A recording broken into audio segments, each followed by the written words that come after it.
ප්‍රධාන කාබන් දාමය හඳුනා ගැනීම සහ කාබන් දාමය අංකණය කිරීම. එතකොට දැන් ඔයා ප්‍රධාන කාබන් දාමය අංකණය කරාට පස්සේ එතනින් එහාට ඔයාට මේ කාබනික සංයෝගයක් නාමකරණය කරනකොට මෙන්න මේ ප්‍රධාන කාබන් දාමයේ තියෙන කාබන් පරමාණු සංඛ්‍යාවට අදාළ නිවැරදි ප්‍රත්‍ය ලියා ගන්න එක ලොකඩාක් වැදගත්. හරි? ඒ නිසා අපි ඒක ඇලත් බලමු. දැන් යම්කිසි කාබනික සංයෝගයක් නාමකරණය කරනකොට ඒ කාබනික සංයෝගය තුළ තියෙන කාබන් චේන් එක. ඒ කියන්නේ අපි ගන්න ප්‍රධාන කාබන් දාමය. ආන්ගේ ප්‍රධාන කාබන් දාමය තුළ තියෙන කාබන් පරමාණු සංඛ්‍යාව අනුව අපි විවිධාකාර ප්‍රත්‍යයන් එකට ලබන. ප්‍රත්‍යයන් කියලා කියන්නේ අතන මොකද ඒකට කියන නමක් කියලා හිතන්නකො. හරි? දැන් උදාහරණයක් විදිහට කාබන් චේන් එක ඇතුළේ ඇත්තටම තියෙන කාබන් පරමාණු එකයි නේද? දෙක චේන් එකක් වෙන්නේ නැහැ නේ.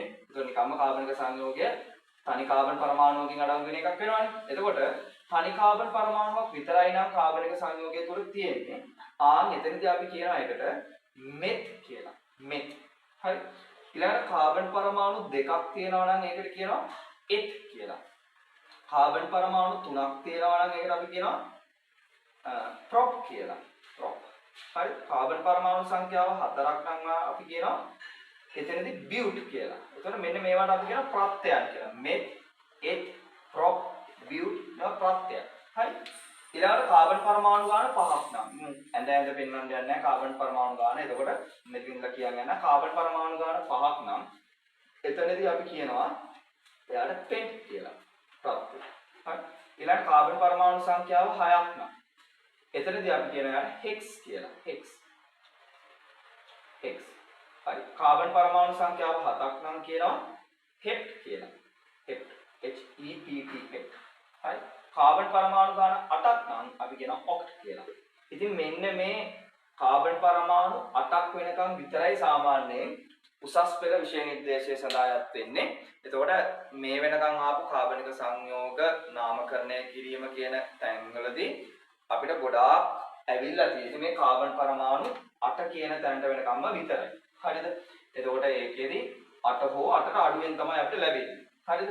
එතකොට සාමාන්‍යයෙන් දැන් මේ අවුරුදු 10ක 15ක විතර වගේ පාස් පේපර්ස් ටික හොයලා බැලුවොත් මේවල MCQ ටික පොඩ්ඩක් බලන්න ගියොත් එහෙම නාමකරණය යටතේ තියෙන ඒවා ටික. එතකොට උපරිම කාබන් පරමාණු සංඛ්‍යාව 8ක් වෙනකම් විතරයි අපිට ඇත්තටම නාමකරණය කරන්න තියෙන්නේ. එතකොට මේ 8 වෙනකම් දැනගත්තා නම් ඇති. එහෙමනම් මෙතන කතාව මොකද්ද? කාබන් පරමාණු 1යි නම් මෙත් කියලා අපි කියනවා. කාබන් පරමාණු 2යි නම් එත් කියලා කියනවා. කාබන් පරමාණු 3ක් නම් ප්‍රොප් කියලා කියනවා. කාබන් පරමාණු 4ක් නම් බියුට්, 5ක් නම් පෙන්ට්, 6ක් නම් හෙක්ස්, 7ක් නම් හෙප්, 8ක් නම් ඔක්ට්. හරි? දැන් එතකොට මීට අමතරව මෙතනින් පහළට කාබන් පරමාණු 10ක් නම් 11ක් නම් 12ක් නම් තියෙන වචන තියෙනවා. ප්‍රත්‍යයන් තියෙනවා පාවිච්චි කරලා. හරිද? නමුත් ඒවා අපිට අවශ්‍ය වෙන්නේ නැහැ. එතකොට මම දාලා තියෙන ටියුට් එක තුල ඔයාලට මේ කාබනික සංයෝග නාමකරණය කියන කැලේ ඒකේ තියෙනවා නාම මූල ප්‍රත්‍යයන් තෝරා ගැනීම කියලා කොටස. ආන්ගේ ප්‍රත්‍යයන් තෝරා ගැනීම කියන එකේ වගුවේ සම්පූර්ණයෙන් මම ඕකට අදාළ විස්තරය දාලා තියෙනවා. හරි? රයිට්. එතකොට එහෙනම් දැන් මේක දැන් පාවිච්චි කරන්නේ කොහොමද කියන එක ඔයාලට ලොකු දැනුවත් වීමක් නැහැ තාම. අපි නාමකරණය කරගෙන යනකොට මේවා පාවිච්චි කරන විදිය මම ඔයාලට සම්පූර්ණයෙන්ම පැහැදිලි කරන්නම්. ඒත් දැනට ඔයා මතක තියාගන්න කාබන් පරමාණු ගාන 1යි නම් මේ 2යි නම් එත් 3යි නම් ප්‍රොප් ඔය ආකාරයට 8 දක්වා මෙන්න මෙහෙම අපිට ප්‍රත්‍යයන් හදන්න පුළුවන්. හරි. පැහැදිලි වෙනවා කියලා පැහැදිලි කියලා මම හිතනවා.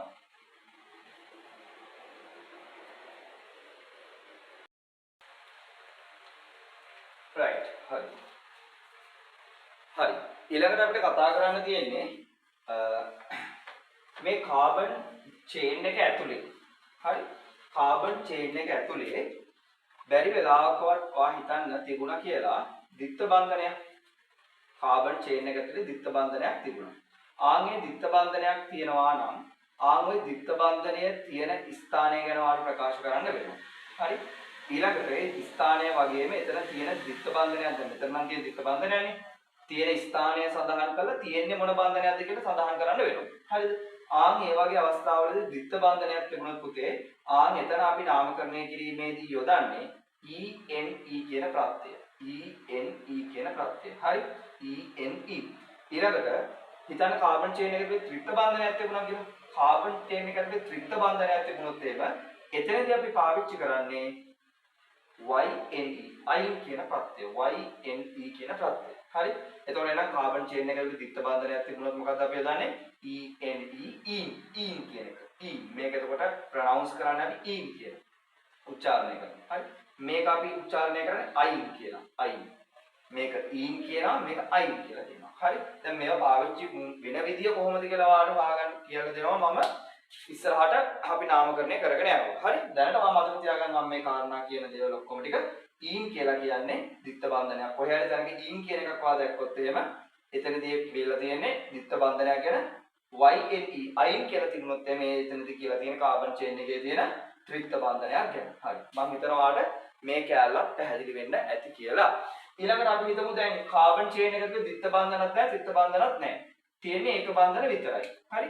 ඒක බන්ධන විතරයි තියෙන්නේ. කාබන් චේන් එක පුරාවටම තියෙන ඒක බන්ධන විතරයි. එහෙමනම් පුතේ හොඳට මතක තියාගන්න කාබන් චේන් එක තුල ඒක බන්ධන විතරයි නම් තියෙන්නේ. එතකොට හැම කාබන් පරමාණුවක් ගානෙම තියෙන ඒක බන්ධන විතරනේ. එතකොට වාට විශේෂයෙන් සඳහන් කරන්න ඕනේද මෙන්න මේ අහවල් කාබන් පරමාණුවේ ඒක බන්ධන තියෙනවා ඒක බන්ධන තියෙනවා ඒක බන්ධන තියෙනවා කියලා? නෑ. දැන් හිතන්නකෝ කාබන් පරමාණු සංඛ්‍යාව 6ක් තියෙනකොට මේකේ අපි ගමු මෙතන දැන් තියෙන 1 2 3 4 5 වුණා කාබන් 6ක් තියෙනවා. දැන් මේ කාබන් පරමාණු 6 ඇතුලේ අපි හිතමු මේ පැත්තේ ඉඳලා අපි අංකණය කරනකොට 2 3 වෙනි කාබන් ගාව ද්විත්ව බන්ධනයක් තියෙනවා නම් ඔයාලට අනිවාර්යයෙන් ඒක විශේෂ කරලා කියන්න වෙනවනේ ද්විත්ව බන්ධනයක් මෙතන තියෙනවා කියලා. නමුත් කාබන් පරමාණු තියෙන චේන් එක ඇතුලේ ද්විත්ව බන්ධන හෝ ත්‍රිත්ව බන්ධන නැත්තම් එහෙනම් කොහොමද අපි මේවා හැම එකක් තුලම ඒක බන්ධන තියනවා කියලා කියන්නේ? එහෙම කියන්න විදිහක් නැහැ. ඒක ඔයාලට එකෙත් ඒක බන්ධනයක් තියෙනවා, දෙකෙත් තියෙනවා, තුනෙත් තියෙනවා, හතරෙත් තියෙනවා, පහෙත් තියෙනවා, හයෙත් තියෙනවා. ඔය ඔක්කොගේම ඒක බන්ධන තියනවා කියලා කියාගෙන යන්න වෙනවා. ඒ නිසා එහෙම අවශ්‍යතාවයක් නැහැ. හරිද?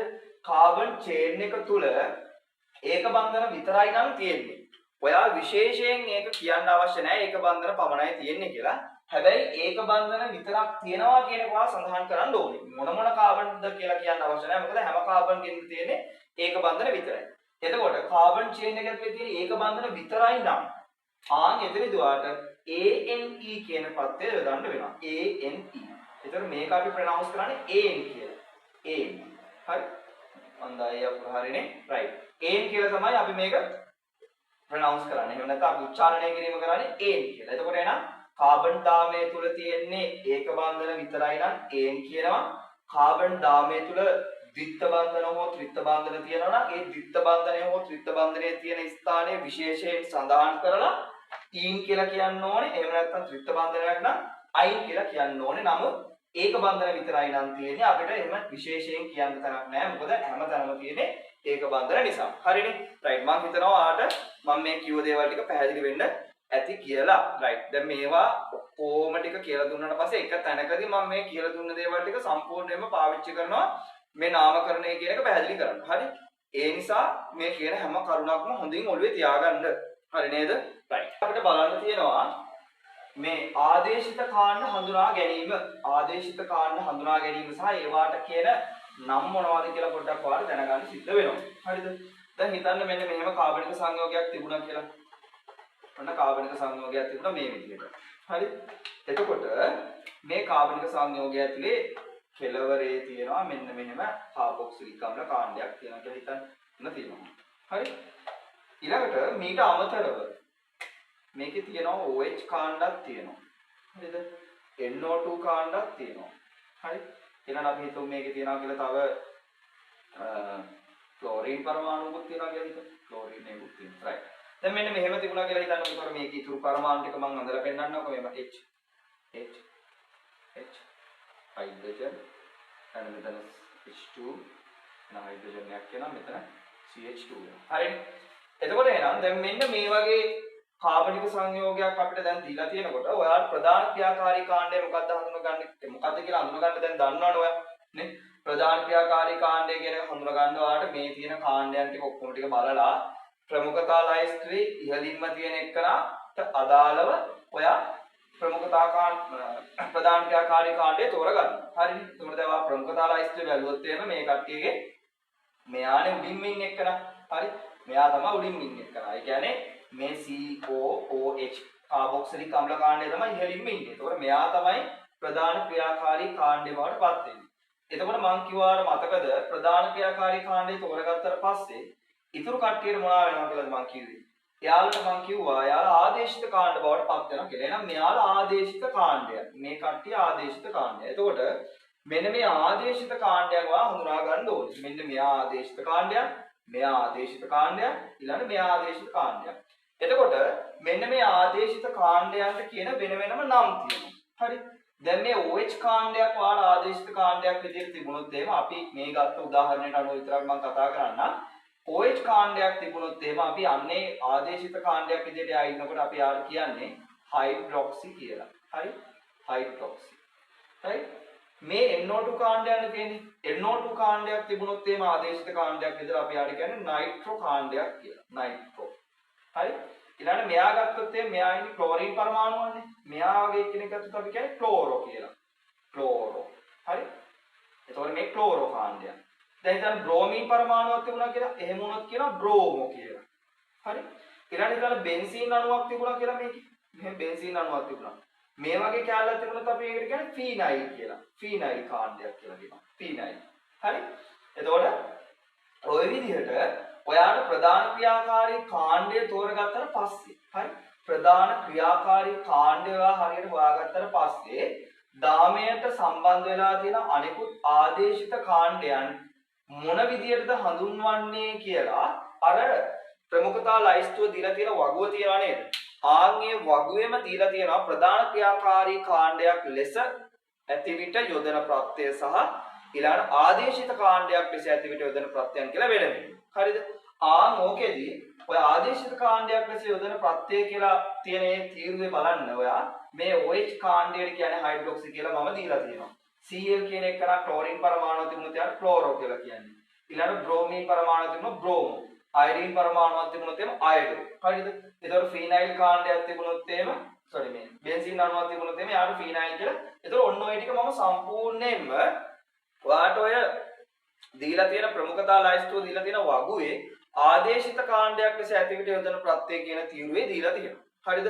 එහෙනම් ඔයා ප්‍රධාන ක්‍රියාකාරී කාණ්ඩය තෝරාගත්තට පස්සේ අනෙකුත් ආදේශිත කාණ්ඩ නාමකරණය කිරීම සඳහා යොදා ගන්නකොට ඒවට කියන නම් ඒ වගුවෙන් බලලා මුල මෙක්කෙනෙක් නම් මේක අනිවාර්යයෙන් වගුවෙන් බලන්න ඕන. පස්සේ ඔයාලට මතක් වෙනවා.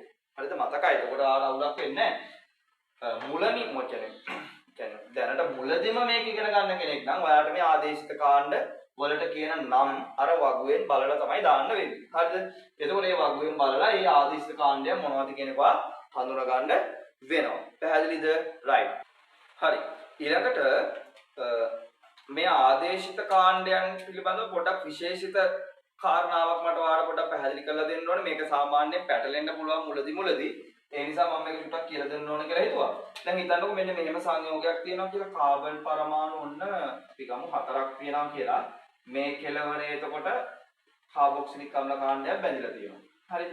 දැන් හිතන්න මෙතන තියෙනවා කාබන් ඔක්සිජන් ද්විත්ව බන්ධනයක්. හිතන්නකෝ මෙතන තියෙනවා කාබන් ඔක්සිජන් ද්විත්ව බන්ධනයකුයි මේ පැත්තට හයිඩ්‍රජන් පරමාණුකුත් සම්බන්ධ වෙලා තියෙනවා. හරි? ඊළඟට අපි හිතමු මේක මෙතන තියෙන CH2 කාණ්ඩයක් මෙතන තියෙන CH2 කාණ්ඩයක් කියලා. අනිත් ඒවා ගැන මට විස්තර කරන්න අවශ්‍ය නැහැ. මට මෙන්න මේ කොටස් දෙක තමයි පැහැදිලි කරන්න අවශ්‍ය. හරිද? right. එතකොට දැන් මෙන්න මේ සංයෝගය ගත්තොත් එහෙම මේ සංයෝගයේ ප්‍රධාන ක්‍රියාකාරී කාණ්ඩය කවුද?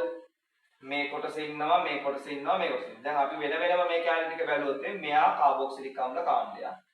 ඊළඟට මෙයා ගත්තොත් එහෙම කීටෝන කාණ්ඩයක් විදිහට තමයි අපි මෙයාව අඳුරගෙන තියෙන්නේ. මෙයාව ගත්තොත් මේ කාබන් පරමාණුවයි ද්විත්ව බන්ධන ඔක්සිජන් හයිඩ්‍රජන් පරමාණුවක් සම්බන්ධ වෙලා තියෙනවා නම් ආන් එතකොට අපි මෙයාට ඇල්ඩිහයිඩ් කාණ්ඩයක් විදිහට තමයි හැඳින්වීම සිද්ධ කරන්නේ. එතකොට මේක ප්‍රධාන ක්‍රියාකාරී කාණ්ඩය බවට පත් වෙන කවුද? එතකොට මෙයානේ. ඇයි ඒ ප්‍රමුඛතා ලයිස්තුව දන්නවා උඩින් ඉන්නේ මෙයා කියලා. හරි. එතකොට එහෙනම් මෙයා ආදේශිත කාණ්ඩයක් බවට පත් වෙන්න ඕනේ. මෙයත් ආදේශිත කාණ්ඩයක් බවට පත් වෙන්න ඕනේ. හරිද? දැන් මේ ආදේශිත කාණ්ඩ දෙකෙන් මෙයාට කියන නමයි මෙයාට කියන නම වෙනම ඔළුවේ තියාගන්න ඕනේ. හොඳට මතක තියාගන්න මේ දෙන්න පැටලෙන්න ඉඩ තියෙනවා යාට. දැන් කාබන් පරමාණුවකට කෙලින්ම ද්විත්ව බන්ධන ඔක්සිජන් බැඳිලා තියෙනවා. දෙපැත්තෙන් CH2 කාණ්ඩය එහෙම නැත්නම් අපි ගත්තොත් කාබන් පරමාණු දෙකක්ම නම් බැඳිලා තියෙන්නේ. හොඳට ඔළුවට දාගන්න. කාබන් ඔක්සිජන් ද්විත්ව බන්ධනයක් තියෙනවා දාමයේ. හැබැයි දෙපැත්තෙන් බැඳිලා තියෙන කාබන් පරමාණු දෙකක්. ආන් එහෙමනම් ඔයා මේ වගේ කොටසක් ආදේශිත කාණ්ඩයක් විදිහට හඳුන්වද්දී නාමකරණය කරනකොට ඒකට කියන්නේ ඔක්සෝ කාණ්ඩයක් කියලා. තේරුණාද? ඔක්සෝ කාණ්ඩ. මේ ආදේශිත කාණ්ඩය අපි ඔක්සෝ කියලා තමයි හඳුන්වන්නේ. ඒතකොට ඕක ඔයාට අර ප්‍රමුඛතා ලයිස්තුවේ ඒ වගේ තියෙනවා. හරිද? ඊළඟට මේ කැලල අපි ගත්තොත් එහෙම මේ කැලලත් දැන් මේ වගේම මේ කාබන් ඔක්සිජන් ද්විත්ව බන්ධනයක් තියෙනවනේ. ඒතර මේ කැලලත් වල පැටලෙන්න ඉඩ තියෙනවා. මෙන්න මේ වගේ ඇල්ඩිහයිඩ් කාණ්ඩයක් එතකොට කෙලවරකට බැඳලා තියෙනවා නම් ප්‍රධාන ක්‍රියාකාරී කාණ්ඩයේ විදිහට වෙන එක්කෙනෙක් ඉන්නකොට ප්‍රධාන ක්‍රියාකාරී කාණ්ඩයේ විදිහට වෙන එක්කෙනෙක් ඉන්නකොට ඇල්ඩිහයිඩ් කාණ්ඩයකුත් තියෙනවා නම් දාමේ කෙලවර ඒ වගේ එක්කෙනෙක් අපි හඳුන්වන්නේ ෆෝමයිල් කියලා. ෆෝමයිල් කියලා. හරිද? එතකොට මෙයා ආදේශිත කාණ්ඩයක් බවට පත් වෙනවා. මෙයාත් ආදේශිත කාණ්ඩයක් බවට පත් වෙනවා. මෙයා තමයි ප්‍රධාන ක්‍රියාකාරී කාණ්ඩය. හරිනේ? එහෙනම් ඇල්ඩිහයිඩ් කාණ්ඩයක් කෙලවරකට දාමේ බැඳිලා තියෙනවා. කොහොමද කෙලවරකට තමයි බැඳින්නේ? එහෙම බැඳිලා තියෙනවා නම් ඔයා ඒක නාමකරණය කරනකොට ෆෝමයිල් කියලා තමයි ආදේශිත කාණ්ඩය නාමකරණය කරන්න ඕනේ. පැහැදිලිද? රයිට්. එතකොට මේ කැලේ දෙක මම කියලා දුන්නේ මේ ඔක්සෝ කැලලයි ෆෝමයිල් කැලලයි කියලා දුන්නේ. මේ වගේ කොටස් සාමාන්‍ය පැටලෙන්න ඉඩ තියෙනවා ළමයින්ට. හරිද? දැන් මේ කැලල ෆෝමයිල් කියලා ලියලා මේ කැලල ඔක්සෝ කියලා ලියන්නත් ඉඩ තියෙනවා. සමහර මේකත් ඔක්සෝ මේකත් ඔක්සෝ කියලා ලියන්න ඉඩ තියෙනවා. ඒකට හොඳට මතක තියාගන්න ඔක්සෝ කියලා ඔයාට යම්කිසි තැනක ආදේශිත කාණ්ඩේ නාමකරණය කරන්න වෙනවා නම් ඒක දෙපැත්තෙන් අනිවාර්යෙන් කාබන් පරමාණු දෙකක් තියෙන්න ඕනේ. මෙතන ගත්තොත් මේ කෙලවරේ තියෙන්නේ ඇල්ඩිහයිඩ් කාණ්ඩයක්. ඇල්ඩිහයිඩ් කාණ්ඩයේදී එක පැත්තකින් විතරයි කාබන් පරමාණු බැඳලා ඉන්නේ. අනිත් පැත්තේ බැඳලා තියෙන්නේ හයිඩ්‍රජන් පරමාණු. ඒකෝර ඒ දාමේ කෙලවරට තමයි සාමාන්‍යයෙන් ඇල්ඩිහයිඩ් කාණ්ඩයක් බැඳෙන්නේ. එහෙම නැතුව බැඳෙන්නේ නැහැ. හරිද? එතකොට යම්කිසි කාබන් චේන් එකක කොහේ තිබුණොත් එහෙම ඇල්ඩිහයිඩ් කාණ්ඩයක් කෙලවරට බැඳිලා ඒ වගේම ප්‍රධාන ක්‍රියාකාරී කාණ්ඩයකුත් තිබිලා. ඒ කැලලවා ෆෝමයිල් කියලා නාමකරණය කරන්න ඕනේ. හරිද? රයිට්. මම හිතනවා හොඳටම ඒ කොටසත් ඔළුවට යන්න ඇති කියලා. හරි. ඊළඟට අපි බලමු ආදේශිත කාණ්ඩයන් විදිහට බැරි වෙලාවකවත් ඔයාලට තිබුණොත් එහෙම CH3 කාණ්ඩයක් CH3 CH2 කාණ්ඩයක් ඊළඟට CH3 CH2 CH2 කාණ්ඩයක්. හරි. එහෙම නැත්නම් CH3 CH2 CH2 CH2 කාණ්ඩයක්. හරි. තව එක්කෙනෙක් මම පෙන්නන්නම් CH3 CH2 CH2 ඊළඟට CH2 CH2 මෙන්න මේ වගේ කාණ්ඩයක් බැලලා තිබුණා. හරිද? ආදේශිත කාණ්ඩ විදිහට. දැන් උදාහරණයක් විදිහට මම මෙතනම චුට්ටක් ඕනනම් පෙන්නන්නම්කෝ. මේ වගේ කෙනෙක් ආවොත් කොහොමද කියලා? දැන් හිතන්නකෝ මෙහෙම තිබුණා කියලා. CH2 CH3. හරි. හරි. ඔන්නවම කාණ්ඩයක් තිබුණා කියලා හිතන්නකෝ. දැන් මේ තියෙන්නේ මම ඔය කිව්වා වගේ කාණ්ඩයක්.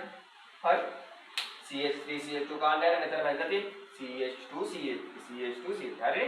එතකොට මේ වගේ කාණ්ඩයක් බැලලා තිබුණොත් එහෙම මේවත් ඔයාට ආදේශිත කාණ්ඩයන් විදිහට තියෙනකොට නාමකරණය කරන්න ඔළුවේ තියෙන්න ඕනේ.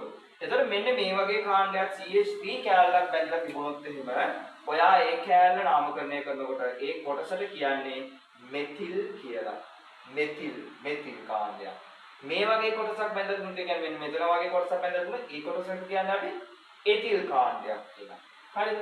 මේ වගේ කැලලක් තිබුණොත් ඒ කැලලට අපි කියන්නේ ප්‍රොපිල් කාණ්ඩයක් කියලා. ප්‍රොපිල්. හරිද? ඊළඟට මේ වගේ කැලලක් තිබුණොත් මේකට කියනවා අපි බියුටයිල් කියලා. බියුටයිල් කාණ්ඩයක්. BUTYL බියුටයිල්. හරි? ඊළඟට මේ වගේ කාණ්ඩයක් තිබුණොත් මෙන්න මේ වගේ කොටසක්. එතකොට මේ වගේ තිබුණොත් අපි කියනවා පෙන්ටයිල් කාණ්ඩ. පෙන්ටයිල්. හරිද? රයිට්. එතකොට ඔයාලට බොහෝ දුරට ඉතින් ඕකේ එනකොට පෙන්ටයිල් වෙනකම් වෙන්නේ නැහැ. පරිම ඉතින් ඔය බියුටයිල් වගේ කැලල වෙනකම් එන්න ඉඩ තියෙනවා. හරිද? පෙන්ටයිල් කියන කැලලට වෙනකම් වෙන්නේ නැහැ. ගොඩක් විට මේකෙදි මෙන්න මේ මුල තුන තමයි වැඩිපුරම එන්න පුළුවන් ආදේශිත කාණ්ඩයන් විදියට. ඊළඟට මෙයක් එන්න බැරි නෑ. හරිද? මෙයක් එන්න බැරි නෑ. එතකොට මෙයා එන්න බැරි නෑ. මෙයාව ඔළුවේ තියාගන්න ඕනේ. හරි? එන්න බැරි නෑ මෙයාව. මෙයාත් එන්න පුළුවන්. රයිට්? හරි. මම හිතනවා මේ කොටසත් ඔයාලට තේරෙන්නේ නැති කියලා. එහෙනම් ආදේශිත කාණ්ඩයන් විදියට මෙන්න මේ වගේ CH3 CH3 CH2 මෙන්න මේ වගේ කාණ්ඩයන් බැඳලා තිබුණොත් ඒවා ආදේශිත කාණ්ඩයන් විදියට නාමකරණය කරනකොට මෙන්න මේ ප්‍රත්‍යයන් අපි වෙන වෙන ප්‍රත්‍යයන් කියලා කියනවා. මේ ප්‍රත්‍යයන් අපි වෙන වෙනම එයා සඳහා යොදා ගන්න සිද්ධ වෙනවා. හරිද? පැහැදිලි. ඊළඟට මම ආපහු මුලදී කිව්වා කලින් කතාවේදීත් කිව්වා මම ආපහු වතාවක් කියනවා. මෙන්න මේ බෙන්සීන් අණුවක් බැඳලා තිබුණොත් එහෙම. ඒ කියන්නේ මෙන්න මේ හිතන්නකො බෙන්සීන් අණුවක් තිබුණා කියලා හිතමු. ආ බෙන්සීන් අණුවක් තිබුණොත් එහෙම ආන් ඒ වගේ කෙනෙක් අපිට අපෙන්නන්නේ ෆීනයිල් කියලා. ෆීනයිල් කාණ්ඩය. හරි. බෙන්සීන් අණුවක් බැඳලා තිබුණොත් එහෙම ඒ ආදිෂ්ඨ කාණ්ඩයක් විදිහට එයාව අපි හඳුන්වන්නේ ෆීනයිල් කාණ්ඩයක් විදිහට. රයිට්. එතකොට ඔය දේවල් ටික ඔක්කොම මම ඔය දීලා තියෙන PDF එක ඇතුලේ දිනනවා. හරිද? ඒ නිසා ඒ කියන්නේ සම්පූර්ණයෙන්ම ඔය දේවල් ටික විස්තර කරලා තියෙනවා. හරි? ඒ දේවල්ම තමයි දැන් මම මෙතනත් මේ විස්තර කරගෙන යන්නේ ඔක්කොම. රයිට්. එහෙනම් මම හිතනවා ඔයාලට මේ කොටස් ටික හොඳට ඔළුවට යන්න ඇති කියලා. හරි. දැන් හිතන්න මෙන්න මෙහෙම කතාවක්. යම්කිසි කාබනික සංයෝගයක් තියෙනවා. ඒ කාබනික සංයෝගයේ එකම ආදේශිත කාණ්ඩය කාබන් පරමාණු එකම කාබන් පරමාණුවකට බැඳලා තියෙනවා කියලා තමයි මෙන්න මේ Br ඊළඟට අපි හිතමු CH2 මෙහෙම තිබ්බා කියලා. හරි. කොහොමද තිබ්බා කියලා හිතන්න. දැන් මෙන්න මේ වගේ අවස්ථාවකදී ඔයාලට පේනවා බ්‍රෝමීන් පරමාණු දෙකක් බැඳලා තියෙන එකම කාබන් පරමාණුවට. ඒතර ඔයාලා දන්නවා දැන් තමයි මෙයා තමයි ප්‍රධාන ක්‍රියාකාරී කාණ්ඩය. මොකද මෙයා තමයි ඉවෙනින් ඉන්නේ. හරිනේ. right. ඊළඟට මෙයාව ගත්තොත් එහෙම ආදේශිත කාණ්ඩයක් විදිහට ගන්න වෙන්නේ. මෙයාත් ආදේශිත කාණ්ඩයක් විදිහට ගන්න වෙනවා. right. දැන් එකම කාබන් පරමාණුවට මෙහෙම දෙන්නෙක් බැඳලා ඉන්න. කියන්නේ දෙවතාවක් බ්‍රෝමීන් පරමාණු ගැන අපිට සඳහන් කරන්න සිද්ධ වෙනවා. මොකද එකම කාබන් පරමාණු දෙන්නෙක් බැඳලා ඉන්නවා. මෙන්න මේ වගේ අවස්ථාවක හොඳට ඔළුවට දාගන්න බ්‍රෝමීන් පරමාණු දෙන්නෙක්ම ඉන්නවා නම් හරි බ්‍රෝමීන්ම වෙන්න ඕනේ නැහැ. මම මෙතනදී ගත්තේ බ්‍රෝමීන්. යම්කිසි දෙන්නෙක්ම ඉන්නවා නම් ආන් එතනදී අපිට වචනයක් දාන්න වෙනවා ඩයි කියලා. දැන් බ්‍රෝමීන් පරමාණු කියන එකනට අපි ආදේශිත කාණ්ඩයක් විදිහට එන්නකොට ඉන්නේ බ්‍රෝමෝ කියලානේ. මෙයා බ්‍රෝමෝ කියලා ඉන්නේ. හරිද? එතකොට මෙයා බ්‍රෝමෝ කාණ්ඩයක් මෙයාත් බ්‍රෝමෝ කාණ්ඩයක් මෙයාත් බ්‍රෝමෝ එකමනේ. right. එතකොට මෙන්න මේ වගේ තැන් වලදී අපිට ඩයි බ්‍රෝමෝ කියලා තමයි මේක කියන්න වෙන්නේ. ඩයි බ්‍රෝමෝ. හරිද? ඊළඟට තවත් වෙලාව අපි හිතමුකෝ මෙහෙම තිබුණා කියලා. මෙහෙම හිතමු. NO2 කාණ්ඩ දෙකක් බැඳලා තිබුණා කියලා මෙහෙම. NO2 NO2. හරි. එහෙම තිබුණොත් එහෙම අපි ඩයි නයිට්‍රෝ කියලා තමයි මේක කියන්නේ. Di nitro, di bromo, di nitro. ඒතර මෙහෙම දෙන්නෙක් ඉන්නවා. එකම ආදේශිත කාණ්ඩය අවස්ථා දෙකකදී ඉන්නවා නම් එතකොට අපි කියන්නේ ඒකට ඩයි කියන කැලල දාලා ඊට පස්සේ ආදේශ කාණ්ඩ නම දානවා. හරිද? ආදේශ කාණ්ඩේ නම දානවා. ඊළඟට අපි හිතමු තුන් වතාවක් බැඳලා ඉන්නවා කියලා හැම කෙනෙක්. එහෙම තුන් වතාවක් බැඳලා ඉන්නොත් එහෙම අපි එතනදී try කියන වචනේ පාවිච්චි කරනවා. try. හරිද? දෙන්නෙක් බැඳලා හිටියොත් ඩයි කියන වචනේ දානවා ඉස්සරහින්. ඊළඟට තුන් දෙනෙක් බැඳලා හිටියොත් එහෙම try කියලා දානවා. හරිද?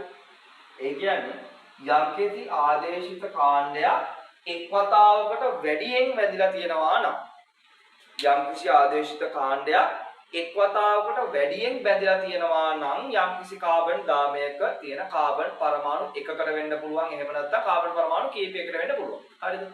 නමුත් මේ කාබන් චේන් එක තුල අවස්ථා කීපයකදී බැඳලා තියෙනවා නම් ඒ තියෙන අවස්ථාවන් සංඛ්‍යාව අනුව අපි වෙන වෙනම අංකණයන් කිරීම නාමකරණය කිරීමේදී වෙන වෙනම වචනයන් පාවිච්චි කරන ප්‍රත්‍යයන්. හරිද? වචනයන් කියනකොට තමයි මම මෙතනදී ප්‍රත්‍යයන් කියලා කියන්නේ. එතකොට ඒක ලොකුවට අවුලක් ගන්න එපා. හොඳේ. එතකොට යම්කිසි අවස්ථාවක එකම කාණ්ඩයේ දෙවතාවක් බැඳලා තියෙනවා නම් අපි කියන්නේ ඩයි කියන වචනය. ඩයි. අවස්ථා තුනකදී බැඳලා තියෙනවා නම් ට්‍රයි කියලා කියනවා. දැන් මේ ට්‍රයි කියන එකකට අවස්ථාවක් මම ගන්නවා. හිතන්න මෙහෙම තිබුණා කියලා. මෙතනත් NO2 කාණ්ඩයක් තිබුණා කියලා. එහෙම තිබුණොත් අපිට මෙතනත් එකක් තියෙනවා, මෙතනත් එකක් තියෙනවා, මෙතනත් එකක් තියෙනවා. එතකොට අපිට කියන්නේ ට්‍රයි නයිට්‍රෝ කියලා. ට්‍රයි නයිට්‍රෝ. හරිද? ට්‍රයි නයිට්‍රෝ. පැහැදිලිද? එතකොට එහෙනම් ආන් ඔය වගේ කාබන් පරමාණුව කාබන් දාමය තුල යම්කිසි කාණ්ඩයන් බැඳී තිබෙන වාර ගණන අනුව අපි විවිධාකාර ප්‍රත්‍යයන් යොදනවා. පැහැදිලිද? right මම හිතනවා මේ කිව්ව කොටසත් ඔළුවට යන්නේ නැති කියලා. මේ කියන දේවල් ටික කොහොම ඔළුවේ තියාගන්න හොඳේ. අවසානයේට මම පාවිච්චි කරනවා මේ ඔක්කොම කියලා දුන්න දේවල් ටික කාබනික සංයෝගයන් නාමකරණය කිරීමේදී. පැහැදිලිද? right. හරි. අවසානයේටම අපිට දැන් බලන්න තියෙන්නේ ප්‍රධාන ක්‍රියාකාරී කාණ්ඩයන් තියෙනවා නම් ඊළඟට ආදේශිත කාණ්ඩ තියෙන තැන් ඊළඟට ද්විත්ව බන්ධන හෝ ත්‍රිත්ව බන්ධන තියෙන තැන් ප්‍රධාන ක්‍රියාකාරී කාණ්ඩයන් තියෙන තැන් ද්විත්ව බන්ධන හෝ ත්‍රිත්ව බන්ධන තියෙන තැන් ඊළඟට ආදේශිත කාණ්ඩයන් තියෙන තැන් කොහොමද අපි කාබනික සංයෝගයක් තුලදී අංකණය කරලා පෙන්වන්නේ කියන්නේ. හරිද? right. දැන් හිතන්න මෙන්න මේ වගේ කාබනික සංයෝගයක් තියෙනවා කියලා ඔයාලට.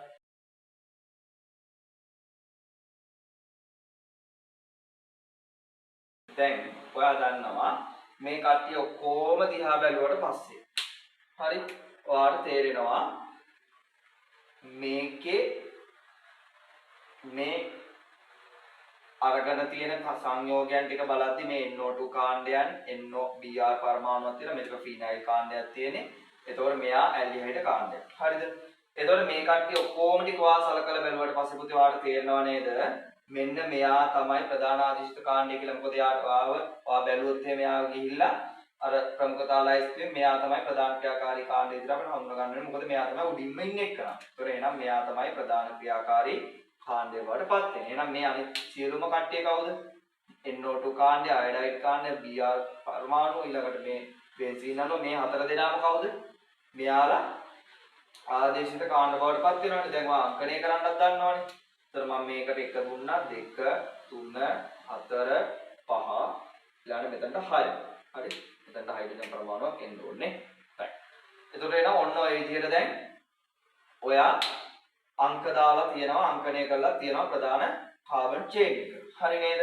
right. දැන් අපි බලමු මේ එක් ආදේශිත කාණ්ඩයන් තියෙන තැන අපි කොහොමද නාමකරණය කරනකොට කියන්නේ කියලා. right. මෙයාලා කියන්නේ මෙන්න මේ විදිහට. දැන් ආදේශිත කාණ්ඩ කිහිපයක් බැඳිලා තියෙනවා නම් යම්කිසි කාබන් දාමයකට ආදේශිත කාණ්ඩ කිහිපයක් බැඳිලා තියෙනවා නම් හොඳට ඔලුවට දාගන්න. ආන් මේ වගේ අවස්ථාවකදී මේ ආදේශිත කාණ්ඩයන් හඳුන්වන නම් ටික ඉස්සෙල්ලා ඔයා හොයාගන්න. මෙයා නම් නයිට්‍රෝ, මෙයා අයඩෝ, මෙයා බ්‍රෝමෝ, මෙයා ෆීනයිල්. මෙයාව ගන්න පුළුවන් ආදේශිත කාණ්ඩයක් විදිහට බෑ. ඇයි මේ කාබන් චේන් එකනේ තියෙන්නේ මේක සම්පූර්ණ කාබන් චේන් එකනේ.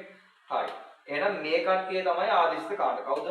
NO2 කාණ්ඩය, අයඩයින් පරමාණුව, Br පරමාණුව ඊළඟට මෙන්න මෙයා. right. මෙන්න මේ හතර දෙනා අපි කොහොමද නාමකරණයේදී විවිධාකාර අංක දාලා හඳුන්වන්නේ. right. මෙන්න මෙහෙමයි කරන්න ඕනේ. ඔයා මේ කට්ටියගේ හතර දෙනාගේ නම් හතර හොයාගන්න. මෙයා කවුද? උතර නයිට්‍රෝ. අර වගුවේ බලන්න මෙයා ඉන්නේ නයිට්‍රෝ විදිහට. මෙයා ඉන්නවා අයඩෝ විදිහට. අයඩෝ. මෙයා ෆීනයිල් කියලා ඔයාලට හොයාගන්න පුළුවන් වෙයි. මෙයා බ්‍රෝමෝ කියලා හොයාගන්න පුළුවන් වෙයි. right. ඊළඟට ඔයා බලන්න මේ හතර දෙනාගේ මුල අකුරු හතර. මේකේ N, මෙයා B, මෙයා P, මෙයා I. හරිද? ඊට පස්සේ මේ මුල අකුරු හතර ඔයා පෙළ ගස්ස ගන්න ඉංග්‍රීසි හෝඩියේ අකාරාදී අනුපිළිවෙලට. එහෙම බැලුවොත් ඔයාලට තේරෙනවා B කියන එකනා තමයි පළවෙනියට ඉන්නේ. B අකුර තමයි පළවෙනියට ඉන්නේ. එතන ඔයාලට කෙලින්ම තේරෙනවානේ P අකුර තමයි අවසානට ඉන්නේ කියන. ඒතර මෙයා තමයි 4. හරිද? ඊළඟට ඉතින් දෙවෙනියට ඉන්න ඕනේ I අකුරනේ. මෙයා I අකුර තමයි 2. මෙයා ගත්තොත් එවෙනම් 3. එහෙනම් 1 2 ඊළඟට 3 4. ඔය විදිහට තියෙන්නේ. right. දැන් මෙන්න මෙහෙමයි මේකෙදි නාමකරණය කිරීමේදී අපි මේ කට්ටිය ගැන කියන්නේ. හරි? මෙතනදී ඔයා ඉංග්‍රීසි හෝඩියේ පළවෙනියටම අහුවෙන අකුර තියෙන මේ බ්‍රෝමෝ කාණ්ඩයෙන් අන්න එයාව තෝරගෙන එයා ඉන්න කාබන් පරමාණුව කවුද කියලා ඉස්සෙල්ලාම කියන්න ඕනේ. එතකොට මෙතන ඉන්නේ කාබන් පරමාණුව කවුද? 4. 4 වෙනි එකනාට බැඳලා තියෙන එකනා කවුද? බ්‍රෝමෝ කාණ්ඩයක්. එතකොට ඔයා 4 ලියලා හරි 4 කියන ඉලක්කම ලියලා ඊට පස්සේ ලියන්න ඕනේ ඉරක්. මෙන්න මෙහෙම ඉරක් ගන්න. හරි? ඉරක් අඳින්න. right? ඉරක් ඇඳලා ඊට පස්සේ එයාගේ නම ලියන්න ඕනේ බ්‍රෝමෝ කියලා. 4 බ්‍රෝමෝ. හරිද? දැන් ආදිශ කාණ්ඩ කීපයක් ඉන්නවනේ මේකේ. ආදිශ කාණ්ඩ කීපයක් ඉන්නවනම් ඊළඟ කට්ටියත් ඔයා පෙන්නන්න ඕනේ. එහෙනම් දෙවෙනියට ඔයා නාමකරණය කරන්න ඕනේ මේ දෙවෙනියට හම් වෙන අක්ෂරයේ තියෙන එක්කනාව. ඒ කියන්නේ මේ අයඩීන් කියන එක්කනාට දෙවෙනියට අය අකුරනේ තියෙන්නේ. එහෙනම් එයාව පෙන්නනකොට නැවත වතාවක් ඔයාලා ආදේශ කාණ්ඩයක් ඉන්නවා නාමකරණය කරන්න අය අකුරෙන් එන එක්කනා. ඒ නිසා ආපහු වතාවක් ඔයා ඉලක්ක අඳිනවා. හරිද? පළවෙනි එක්කනාව ඉන්න අංකය ලිව්වා, ඉරක් ඇඳලා ඊට පස්සේ යාට කියන නම ලිව්වා. ඊළඟ දෙවෙනියට ඔයාලා හම් වෙන්නේ කවුද? අය අක්ෂරයෙන් ඉන්න අයඩෝ කාණ්ඩේ. ආපහු ඉලක් ගැහුවා. එයා බැඳිලා ඉන්නේ මොන කාබන්ද? 3ට බැඳිලා ඉන්නවා. 3 කියලා ලිව්වා. නැවත වතාවක් මොකද කරන්නේ? ඉලක් ගහනවා. බැඳිලා ඉන්න කාණ්ඩේ කවුද? අයඩෝ කාණ්ඩය. අයඩෝ. හරිද? ඊළඟට ගත්තොත් එහෙම තුන්වෙනියට ඔයාලට පෙන්වන්න වෙන්නේ කවුද? මෙන්න මේ නයිට්‍රෝ කාණ්ඩය. දැන් ඔයාලට තව එකෙක් ඉන්නවනේ පෙන්වන්න. එහෙනම් ඔයා නැවත වතාවක් ඉලක් ගහන්න ඕනේ. හරිද? ගහලා ඉවර වෙලා ආපහු ඊළඟට ඔයා මේ දෙවෙනි කාබන් පරමාණු වලට බැඳලා ඉන්න එක නම් 2 කියලා පෙන්වලා ඒ බැඳලා ඉන්න එකනාගේ නම ලියනවා කවුද? නයිට්‍රෝ කියලා. හරිද? ඊළඟ එක අවසානයේට වෙනවා ෆීනයිල් කාණ්ඩයක්. එතකොට එහෙනම් එයාට නැවත ආපහු ඉලක් ගහලා ෆීනයිල් කියලා පෙන්වන්න වෙනවා. right. තේරුණාද? එහෙනම් ආදේශිත කාණ්ඩයන් බැඳලා තියෙන තැන්වලදී ඔයා අනිවාර්යෙන්ම සලකන්න ඕන දේ මොකද්ද? එයාගේ පළවෙනියටම බලන්න මේ කට්ටියන්ගේ නම් මොනවද කියලා ඒ ආදේශිත කාණ්ඩයන්ගේ. ආදේශිත කාණ්ඩයන්ගේ නම් ටික බැලුවා. ඊට පස්සේ එයාලගේ පළවෙනි අකුර මොනවද කියලා හොයාගත්තා. හරිද? ඊළඟට ඉංග්‍රීසි හෝඩියේ ආකාර ආදී අනුපිළිවෙලට ඒ කට්ටිය 1 2 3 4 කියලා පැන්සලෙන් හරි කමන්නේ දාගන්නවා. හරි? 1 2 3 4 කියලා දාගන්න. මේ මම දැම්මා වගේ. ඊළඟට ඔයා අංකණය කරන්න යනකොට 4 නම් 4 බ්‍රෝමෝ පළවෙනියට තියෙන B අක්ෂරයනේ 4 කියන එක නා. ඒතර 4 වෙනි එක නාට තමයි බ්‍රෝමීන් පරමාණු බැඳලා තියෙන්නේ. ඒක වෙනවා 4 ඉරක් බ්‍රෝමෝ. හරිනේ. තව එක්කෙනෙක් ඔයාලට අංකණය කරන්න නාමකරණය කරන්න ඉන්නවා. එහෙනම් ආපහු වතාවක් ඉරක් ගැහුවා. ඊළඟ එක්කනාව දෙවෙනියට තෝරගන්නේ කවුද? අයඩෝ කාණ්ඩය. එයා බැඳලා ඉන්නේ කාබන් කාටද? 3. එහෙනම් 3 ඉලක්කම ලිව්වා. ආයිරක් ගැහුවා අයඩෝ. හරිද? ඊළඟට තව එක්කෙනෙක් නාමකරණය කරන්න ඉන්නවා නයිට්‍රෝ කාණ්ඩය. ආපහු ඉරක් ගැහුවා. නයිට්‍රෝ කාණ්ඩයේ බැඳලා ඉන්න කාබන් පරමාණුව දැක්වුවා. ආපහු ඉරක් ගැහුවා නයිට්‍රෝ කියලා ලිව්වා. හරිද? මේක මම වැරදි විදිහට දෙනවා. ෆීනයිල් කියන එක මම දාලා නැහැ. පස්වෙනි කාබන් ටික නේ. 5 ෆීනයිල්. ෆීනයිල්. හරිද? එතකොට එහෙනම් ඔයා ඔන්න ඔය විදිහට ආදේශිත කාණ්ඩ කිහිපයක් බැඳලා තියෙනවා නම් යම්කිසි කාබනික සංයෝගයක ප්‍රධාන කාබන් දාමයට ඉස්සල්ලා ආදේශිත කාණ්ඩ වල නම හොයාගත්තා, ආකාර ආදී හෝඩිය අනුපිළිවෙල හොයාගත්තා. ඊළඟට ඉලක්කන්දදා ඉරිදදා ඉලක්කන්දදා ඉරිදදා මොකද කරන්න ඕනේ? ඒ කට්ටිය බැඳිලා තියෙන තැන් ටික කියාගෙන යනවා. පැහැදිලිද? right. මම හිතනවා තේරෙන්නේ නැතිව මම තව උදාහරණයක් කරලා මේක පෙන්නන්නම්. හරි? තවත් උදාහරණයකින් පෙන්නන්න. එතකොට ඔයාලට තව ටිකක් පැහැදිලි වෙයි. right. අපි හිතමු මෙහෙම කෙනෙක් හිටියා කියලා.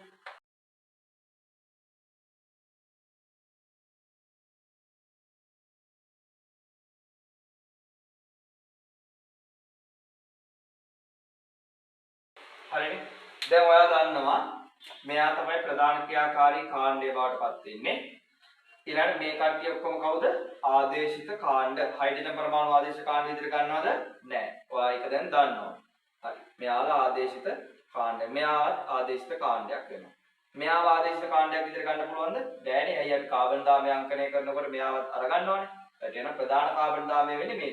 මේතන ඉඳලා මෙතන වෙනකම් ප්‍රධාන කාබන් දාමය. හරිද? right. එහෙනම් මම ඔන්න අංකණය කරා 1 2 3 4 5 6. දැන් මේ අංකණය කිරීම ප්‍රධාන කාබන් දාමය තෝරා ගැනීම ඒවා සියල්ලම කියලා දීලා තියෙන පළවෙනි වීඩියෝ වල ඈ. ඒ නිසා ඒවා ඔක්කොම ටික බලලා තමයි මේ කැලලට එන්න ඕනේ. right. දැන් එහෙනම් මෙතනදී මේ ආදේශිත කාණ්ඩයන් කවුද කියලා වෙන වෙනම හොයාගමු. මෙයා කවුද? ක්ලෝරෝ කාණ්ඩය. CHLORO ක්ලෝරෝ. මෙයා ගත්තොත් එහෙම මෙතිල් කාණ්ඩයක්. අර මම කිව්වා කලින් ආදේශිත කාණ්ඩ විදියට මේ වගේ කොටස් තිබුණොත් එහෙම යාළුවාට කොහොමද කියන්නේ කියලා නේ. මෙයා ගත්තොත් එහෙම බ්‍රෝමෝ කාණ්ඩයක්. ඊළඟට මෙයා ගත්තොත් එහෙම අයඩෝ කාණ්ඩයක්. මෙයා ගත්තොත් එහෙම නයිට්‍රෝ කාණ්ඩයක්. right. ඔන්න එහෙනම් මම හොයාගත්තා අචර ටික මෙයාලට කියනවා. ඊළඟට වා මොකද්ද කරන්න ඕනේ? ඉංග්‍රීසි හෝඩිය ආකාර ආදී අනුපිළිවෙල බලනවා. මේක පළවෙනි කියන්නේ මේක බලන්නේ කොහොමද? මේ පළවෙනියට තියෙන අකුර හොඳේ. මේ පළවෙනියට තියෙන අකුර තමයි බලන්නේ. මේකේ නම් තියෙන්නේ C. මේකේ තියෙන්නේ M. මේකේ තියෙන්නේ B. මේකේ තියෙන්නේ N. මේකේ තියෙන්නේ I. හරි නේද? right. එහෙනම් මේ කට්ටියකින් පළවෙනියට මින් එක්කනා කවුද? මෙයානේ. මෙයා තමයි අංක 1 වෙන්න ඕනේ. ඊළඟට දෙවෙනියට ඉන්න එක්කනා කවුද? ක්ලෝරින් C නේ ඊට පස්සේ තියෙන C අකුරනේ. එහෙනම් මෙයා තමයි දෙවෙනියට වා නාමකරණය කරන්න ඕනේ. ඊළඟට තුන්වෙනියට ඉන්න එක්කනා කවුද? A B C D E F G H I. එහෙනම් I කියන එක්කනා තමයි 3. මෙයා තමයි 3. J K L M මෙයා 4. ඊළඟට N කියන්නේ මෙයා 5. ඊළඟට මොකද කරන්න ඕනේ? අකාදාදී අනුපිළිවෙලේ පළවෙනියටම හම්බෙන එක්කනාගෙන් තමයි පටන් ගන්න. එයා පටන් ගන්නකොට මොකද කරන්න ඕනේ? එයා බැඳලා ඉන්න කාබන් පරමාණු මොකක්ද කියලා පෙන්නනවා. මෙතන නම් දෙවෙනි කාබන් තමයි. එහෙනම් ඉස්සලාම 2 ලිව්වා. ඊළඟට ඉරක් දෙවුවා. පළවෙනියටම පටන් ගන්න එක්කනාගේ ඉස්සරහින් ඉරක් ගහන්නේ නැහැ. හොඳේ. හොඳට උඩට දාගන්න. පළවෙනියටම පටන් ගන්න එක්කනාගේ ඉස්සරහින් ඉරක් ගහන්නේ නැහැ. පළවෙනියට පටන් ගත්තට පස්සේ තව කට්ටිය ඉන්නවා නම් තමයි ගහගෙන යන්නේ. right. එහෙනම් පළවෙනියට පටන් ගන්න එක්කනාගේ නිකම්ම ඉලක්කම ලිව්වා. ඊළඟට ඉරක් ලිව්වා. එහෙනම් බ්‍රෝමෝ. හරිනේ? ඊළඟට තව එක්කෙනෙක් ඉන්නවා. දෙවෙනියා කවුද? මෙයා ක්ලෝරෝ. අන්න දැන් ඉරක් ආපහු ගැව්වා. ඊට පස්සේ ආපහු 2 කියලා දැම්මා. ඊළඟට ආපහු ක්ලෝරෝ කාණ්ඩ. එහෙනම් CHLORO ක්ලෝරෝ. ඊළඟට මොකද කරන්නේ? ඉරක් ගැහුවා. තුන්වෙනියට ඉන්න එක්කනා. කවුද? අයඩෝ කාණ්ඩ. එහෙනම් එයා ඉන්නේ කීයද? 5ට බැඳලා ඉන්නේ නේ. අයඩෝ. හරි. ක්ලෝරෝ කාණ්ඩය මෙතන ඉන්නේ 5ටනේ. 5ට බලන්න. මෙතන වැරදුනා හොඳේ. පස්වෙනි කාබන්ටනේ ක්ලෝරෝ කාණ්ඩය බැඳලා ඉන්නේ. අන්න යාව දැම්මම. ඊළඟට පස්වෙනි කාබන්ට මාය බැඳලා ඉන්නවා. අයඩෝ එක්කනේ 5 අයඩෝ. ඊළඟට ආපහු ඔන්න අයඩෝ කාණ්ඩයත් හරි. ඊළඟට හතරවෙනියට ඉන්නවා මෙතිල්. එහෙනම් මෙයා කියන්න ඕනේ ඊළඟට. මෙයා බැඳලා ඉන්න කාබන් කවුද? 4. 4 මෙතිල්.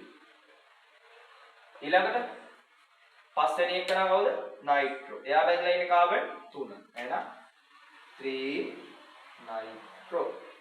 හරිද? ඔය විදිහට තමයි වාවක අරගෙන යන්න ඕනේ. මං හිතනවා දැන් නම් තේරෙන්න ඇති කියලා. මම මෙතනදී පැහැදිලි කරේ මොකද්ද? ආදේශිත කාණ්ඩයන් කිහිපයක් කාබන් 10ක බැඳී ඇති විට ඒ කට්ටිය වෙන වෙනම අංක යොදා නාමකරණය කරලා පෙන්වන විදිහ. හරිද? මෙතනින් මේක ඉවර නෑ. අපි සම්පූර්ණ කපදානක් මේ කාබනික සංයෝගය සම්පූර්ණයෙන්ම අපි නාමකරණය කරලා නෑ. අපි මෙතන කරලා තියෙන්නේ කවුද? ආදේශිත කාණ්ඩ ටික පෙන්වලා විතරයි. හොඳේ? right ඔළුවට දාගන්න. right. දැන් මේ උදාහරණය මම හිතනවා ඔය කොටස් ටික ඔයාලට පැහැදිලි වෙන්න ඇති කියලා. දැන් හිතන්න මෙහෙම තිබුණා කියලා. මෙතනත් අයඩීන් එකක් තිබුණා කියලා හිතන්න. මෙතනත් තිබුණා අයඩීන් එකක්. ඔන්න දැන් අර මම කලින් කිව්ව කතාවම ආපහු ඔයාලට පැහැදිලි කරන්න යනවා. මෙතනත් අයඩීන් එකක් තිබුණා. ඒතකොට මෙයාත් මොකද වෙන්න ඕනේ? මෙයාත් නෑ මම අයඩීන් එක ගන්නම්කො මෙහෙම. මෙතන ටික H එකක් දාලා අයඩීන් එක ගන්නම් මෙතනට. ඉස්සෙල්ලාම මේ විදිහට කියලා දෙන්න. right. ඔන්න අයඩීන් එකක් මෙතනක් තියෙනවා. මේ එකම කාබන් පරමාණු වලට ඔන්න අයඩීන් දෙන්නෙක් ඉන්නවා. දැන් මේ වගේ අවස්ථාවක මොකද කරන්න ඕනේ? මේ වගේ අවස්ථාවක අර වගේමනේ මේ අයඩීන් මෙයත් එතකොට අයඩෝ.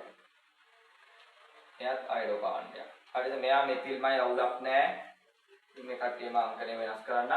දැන් අයඩීන් මෙයත් අයඩීන් CH3 දිය. හරිද? දැන් මෙතනදී තාපව මෙයා අයඩෝ කිව්වම I නේ මේ තියෙන දැන් දෙකේම එන අවුලක් නැහැ. I අක්ෂරය තමයි එන්නේ. හරිද? right එහෙනම් පළවෙනි පටන් ගන්න ඕන කාගෙන්ද? bromine ගෙන්. එහෙනම් 2 brom. ඒක හරි. ඊළඟට A B C D E F G H I අම්මනේ. මාර සීන් එක කියන්නේ අයඩින් පරමාණු දෙන්නේ. දැන් මෙයා කොහොමද අංකණය කරන්නේ?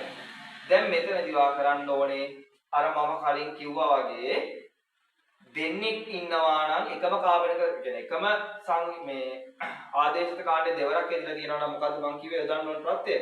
ඩයි කියලා යොදන්න වෙනවානේ. ඩයි කියලා යොදන්න කලින් ඔයාලට මෙයාගේ අංකය පෙන්වන්න වෙනවා. අංකය පෙන්නනකොට මෙහෙමයි කතාව. පස්වෙනි කාබන් පරමාණුවට අයඩින් පරමාණු දෙකක් නේ. එහෙනම් වා 5 කියලා ලිව්වා. ආපහු වතාවක් කොමාවක් දැම්මා. ආයි වතාවක් 5 ලිව්වා. 5, 5 ඊළඟට ආපහු ඉරක් ගැහුවා. ඩයි අයඩෝ. ඩයි අයඩෝ. ඔය විදිහට තමයි ඒක නාමකරණය කිරීමේදී සඳහන් කරන්නේ. 2 බ්‍රෝමෝ 5 ඩයි අයඩෝ. හරි නේද? right. හොද්දට මතක තියාගන්න මේ ඩයි කියන එකයි අයඩෝ කියලා ලියන එකයි අතර කිසිසේත්ම හිස්තැනක් තියෙන්න බෑ. හොඳට ඔළුවට දාගන්න මම කියන එක ඩයි කියන වචනයයි අයඩෝ කියන වචනයයි අතර හිස්තැනක් තියෙන්න බෑ. පැහැදිලිද? ඩයි කියන එකනයි අයඩෝ කියන එකනයි අතර හිස්තැනක් තියෙන්න බෑ. තේරුණාද? ඊළඟට ආපහු ඊට ටික අපි මේ විදිහට මරයි යන්. ඊළඟට 4 මෙතිල්. ඔන්න දැක්කනේ 4 මෙතිල්. තේරුණා? right. මම තාම සම්පූර්ණ කාබනික සංයෝගයම නාමකරණය කරේ නෑ. ආදේශ කාණ්ඩ ගැන කතාව විතරයි මේ යන්නේ. right. right. ඊළඟට අපි බලමු තවත් සංයෝගයක්. මම හිතනවා මේ කියලා දුන්න එක තේරෙන්නේ නැති කියලා ඈ. තවත් එක්කෙනෙක් ගමු.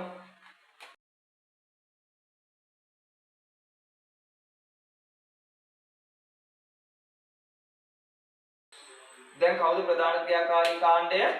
මෙයා. ඔන්න ප්‍රධාන ක්‍රියාකාරී කාණ්ඩය අඳුරගත්තා. මෙයාලා ආදේශිත කාණ්ඩ. මෙන්න ආදේශිත කාණ්ඩ. හරිනේ? right. ඊළඟට ප්‍රධාන දාමය සටහන් කරගත්තා. මෙයා තමයි ප්‍රධාන කාබන් දාමය. ඊළඟට මෙයා අංක 1 2 3 4 5. හරිනේ? එතන යනකම් හරි. දැන් මොකද කරන්නේ? ප්‍රධාන ක්‍රියාකාරී කාණ්ඩය අඳුනගත්තා නම් ආදේශිත කාණ්ඩ කවුද කියලා අඳුනගත්තා. මෙයා ක්ලෝරෝ කාණ්ඩයක්. ඔයා දන්නවා දැන් එයා C අකුරෙන් පටන් ගන්නෙ. මෙයා නයිට්‍රෝ කාණ්ඩයක්. එයා N අකුරෙන් පටන් ගන්නෙ. මෙයා ෆීනයිල් කාණ්ඩයක් P. මෙයාත් P. ඊළඟට මෙතන ගත්තොත් එහෙම මෙයාත් N. මෙයා B. හරි? කොහොමද තියෙන්නේ? දැන් කොහොමද මම කරන්න ඕනේ? මේ අක්ෂර වලින් ඉස්සලා ඉන්නේ කවුද කියලා බලනවා. ඉස්සලා ඉන්නේ කවුද? මෙයා. එහෙනම් මෙයා තමයි ඉස්සලා ලියන්න ඕනේ. එතකොට යා මම ලියන්නේ කොහොමද? 4 බ්‍රෝමෝ. හරිනේ? තව කට්ටිය ඉන්නවා. එහෙනම් ආපහු ඉරක් ගැහුවා. ඊළඟට 4 ක්ලෝරෝ.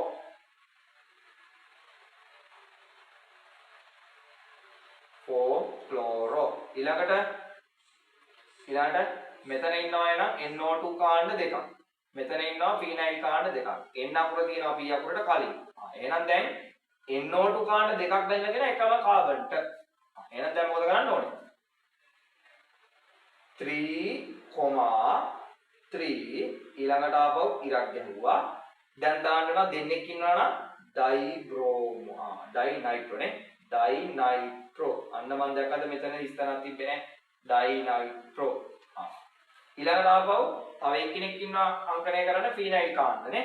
එහෙනම් මෙතනත් ඉන්නවා දෙවෙනි කාබන්ට බැඳලා තියෙන එහෙනම් 2 ඩයිපීනයිල්. තේරුණාද?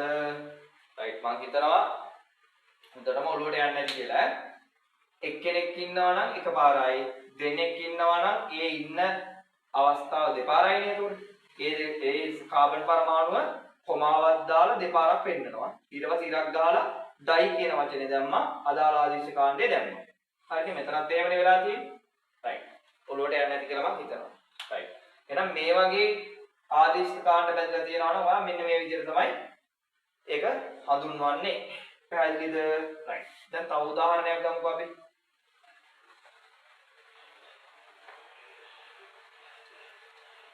තව උදාහරණයක් ගමු. අපි හිතමු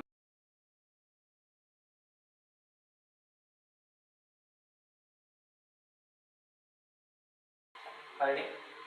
ප්‍රධාන ක්‍රියාකාරී කාණ්ඩය හඳුනාගත්තා. මෙයා තමයි ප්‍රධාන ක්‍රියාකාරී කාණ්ඩය.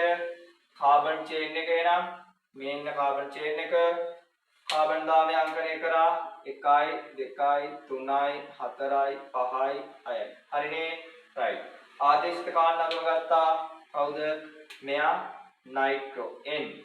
මෙයා බ්‍රෝමෝ B මෙයා නයිට්‍රෝ N මෙයා B මෙයා නයිට්‍රෝ N right පැහැදිලිනේ දැන් කොහොමද මම මෙයාව නාමකරණය කරනකොට ආදේශිත කාණ්ඩ ගැන සඳහන් කරන්නේ මේකනේ යන්න ඕනේ B අකුරනේ පළවෙනි තියෙන්නේ එහෙනම් B අකුරෙන් පටන් ගමු B අකුරෙන් පටන් ගන්නවා හතරවෙනි කාබන්ට දෙන්නෙක් ඉන්නවනේ B ආල්ලා එහෙනම් 4,4 ඊළඟට එකක් ගැව්වා බ්‍රෝමෝ හරිනේ 4 දැන් වැරදි මම ලිව්වා ඇයි ඒ බ්‍රෝමෝ කියලා මම එකයි ලියලා තියෙන මෙතන ඩයි බ්‍රෝමෝ වෙන්න එපා එහෙනම් මේක ඩයි බ්‍රෝමෝ ඉස්තෙන් තියන්නේ ඩයි බ්‍රෝමෝ හරිනේ ඊළඟට ඔන්න තව කට්ටිය නාමකරණය කරන්න ඉන්නවා ඒ නිසා එකක් ලියුවා ඊළඟට NO2 කාණ්ඩ තියෙනවා දෙවෙනි කාබන්ටත් ඉන්නවා තුන්වෙනි කාබන්ටත් ඉන්නවා පස්වෙනි කාබන්ටත් ඉන්නවා එහෙනම් කොහොමද මේ කියන්නේ දෙකෙත් ඉන්නවා ඊළඟට තුනෙත් ඉන්නවා ඊළඟට පහෙත් ඉන්නවා එහෙනම් දෙක ඊළඟට තුන ඊළඟට පහ තුන් දෙනෙක් ඉන්නවනේ එහෙනම් දාන්න ඕන ප්‍රත්‍ය try try nitro දැක්කද යන්නේ දෙක තුන පහ try nitro පැහැදිලිද ඔය විදිහට තමයි එහෙනම් මේ ක්‍රියාකාරී මේ ආදේශිත කාණ්ඩයන් අපිට හඳුන්වන්න සිද්ධ වෙන්නේ මේ කාබනික සංයෝගය ඇතුලේ තේරුණා මම හිතනවා ඔළුවට යන්න ඇති කියලා එතකොට එහෙනම් එකම කාබන් පරමාණුවට එකම ආදේශිත කාණ්ඩය බැඳලා තියෙන්න ඕන කියලා කතාවක් නැහැ. දැන් මෙතන එහෙම වෙලා තිබුණේ නැහැ නේ. NO2 කාණ්ඩ බැඳලා තිබුණේ කාබන් පරමාණු තුනකට. එකම එක්කනට බැඳලා තිබුණොත් ඉතින් එතනදී දෙපාරක් නම් බැඳලා තියෙන. එතකොට ඩයිනයිට්‍රෝ වෙලා නයිට්‍රෝ කාණ්ඩය නම් ඩයිනයිට්‍රෝ. හරිනේ. එතකොට එකම කාබන් පරමාණුව නම් ඒ කාබන් පරමාණු ඉලක්කම විතරයි දාන්න ඕනේ. දැන් මෙතන දැම්මා වගේ 4 4. ඉතින් කාබන් පරමාණු ඊට වඩා වැඩි සංඛ්‍යාවක බැඳලා තියෙනවා නම් 2 3 5 කියලා තුනක බැඳලා තියෙනවා නේද 2 කොමා 3ෙත් තියෙනවා කොමා ඊළඟට 5ක් තියෙනවා 5ෙත් තියෙනවා ආයි කොමා දාන්න ඕනද අපි කොමා දාන්නේ නැහැ හොඳේ කොමා දාන්නේ තව ඉස්සරහට තියෙනවා නම් ඒතකොට මේකට ඉස්සරහින් තව 3 තියෙනවා ඊට වඩා 5 තියෙනවා එහෙනම් 2 3 5 try nitro පැහැදිලිද right තව දෙයක් මෙතනදී තව දෙයක් ඔළුවට දාගන්න දැන් මේවා 2 3 5 කියන කෝඩ ලියන්න පුළුවන් මේක 3 2 5 කියලා. ඊළඟ ආකාර ලියන්න පුළුවන් මේක 5 2 3 කියලා. දැන් මේ වලින් මොනවද හරි තව ලියන්න පුළුවන් ඔයාලට 5 3 2 කියලා. කොහොමද මේක ලියනක හරියටම හරි විදිය. ඔයා පුළුවන් තරම් මේකෙදි ගන්න බලන්න කුඩාම ඉලක්කම ඉස්සෙල්ලම. ඊළඟට වැඩි විශාල ඉලක්කම. ඊළඟට වඩා වැඩි විශාල ඉලක්කම. පැහැදිලිද? තේරුණා මම හිතන්නේ. එතකොට මේකෙදි 3 2 5 කියලා ලියන්න බෑ. 5 2 3 කියලා ලියන්න බෑ. 5 3 2 කියලා ලියන්නත් බෑ. ඔයා 2 3 5 කියලා ලියන්න. ඒ කියන්නේ පොඩි ඉලක්කම ඉන්නේ ලොකු ඉලක්කම වෙනකන් ඒක දාන එක තමයි සම්මත විදිය. පැහැදිලිද? තේරුණා. right. එහෙනම් මේ විදියට නෙමෙයි මෙන්න මේ අපි ලියලා තියෙන ආකාරයට තමයි මෙයා නාමකරණය කෙරෙන්න ඕනේ. right. තව උදාහරණයක් බලමු. තව එකක් බලමු. මෙච්චර මේ ටික කියලා දෙන්නේ හරියටම ඔළුවට වැටෙන්න ඕනේ හින්දා හොඳේ. right. හරියටම ඔළුවට වැටෙන්න ඕනේ හින්දා මේ ඔක්කොම ටික කියලා දෙන්නේ. 1 2 3 4 5 6. හරි? අපි તો මෙහෙම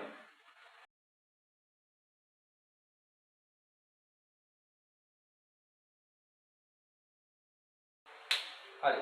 එහෙනම් මෙයාගේ ප්‍රධාන ක්‍රියාකාරී කාණ්ඩය ඔන්න මෙයා හරි. ප්‍රධාන ක්‍රියාකාරී කාණ්ඩය මෙයා. right? එහෙනම් කාබන් චේන් එක හොයාගත්තා. මේ දෙන කාබන් චේන්. අංක 1 2 3 4 5 6. හරිනේ කතාව? right.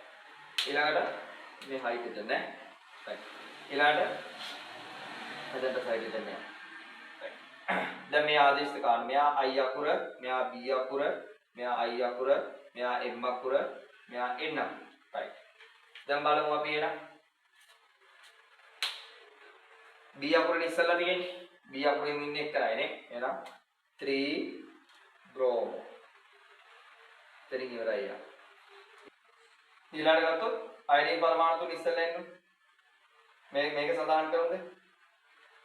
දෙක ඉන්නවා දෙවෙනි කාබන්ට ඉන්නවා තව එක්කෙනෙක් ආපහු දෙවෙනි එකේම ඉන්නවා ඊළඟට ආපහු කොමාවක් දැම්මා ආපහු හතරවෙනි එකෙත් ඉන්නවා දෙක දෙක හතර ඊළඟට try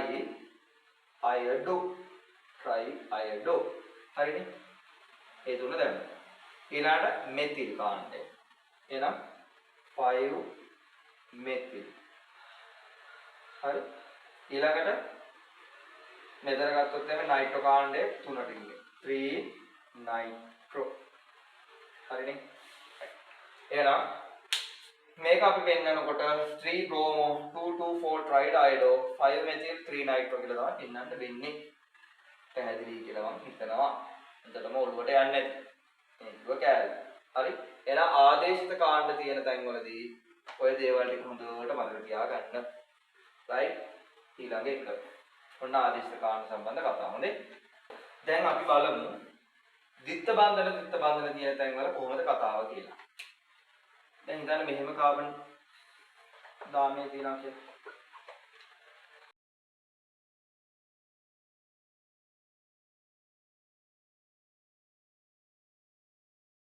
දවා දන්නවා මෙයා ප්‍රධාන ක්‍රියාකාරී කාබන්. එහෙනම් කාබන් චේන් එක කවුද?